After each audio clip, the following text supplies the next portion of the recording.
आजोबा घरात असताना घर कसं गजबजून जातं, सुनेचं कौतुक, नातवासंग दंगामस्ती यानं सारं घर सजून जातं. पोरांच्या चांगल्या कार्यालाच पाठीवरती थाप देतात. लढ बेटा मी आहे संग असं म्हणत खुशीमध्ये घेतात. आजी आजोबा घरात असणं म्हणजे निर्जीव भिंतीसुद्धा होतात बोलक्या. आभाळा एवढ्या त्यांच्या मायेनं संकटरूपी ओझ्यांच्या फांद्या होत्यात हलक्या. असा हा आधारवड घराघरात जपला पाहिजे. आजी आजोबा असण्याचा आनंद अंगणात टिकला पाहिजे. आजी आजोबा असण्याचा आनंद अंगणात टिकला पाहिजे. Truly, grandparents are a treasure of knowledge and experience, and today's celebration is our way of saying thank you to them. So now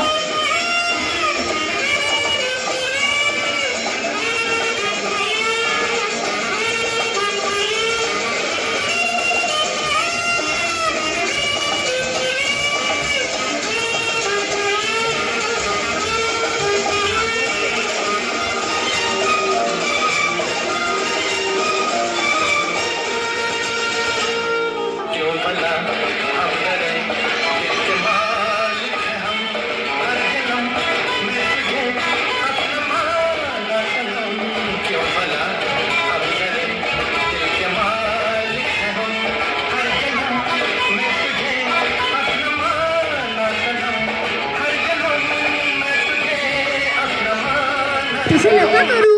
सोबत राहायचं आहे, हसत खेळत राहायचं आहे. हसा हसा हसा हसा हसा. हस ग घुमा कशी मी हसू. हस ग घुमा कशी मी हसू.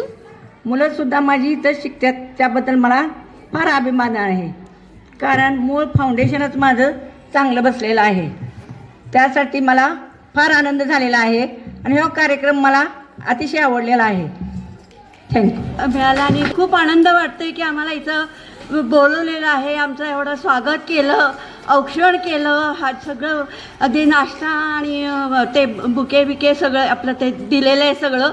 तर खूप आनंद झाला. मी पहिल्यांदाच अशा या कार्यक्रमामध्ये सहभागी झालेले आहेत. थँक्यू सगळ्यांचं, खूप आभारी मी. मी आदिश्री सावंतची आजी बोलते. बघा, आपण सर्वांनी सकाळपासून आपलं इतकं सुंदर स्वागत झालं की काय बोलावं ते मी थोडंफार विसरूनच गेले. आत्ता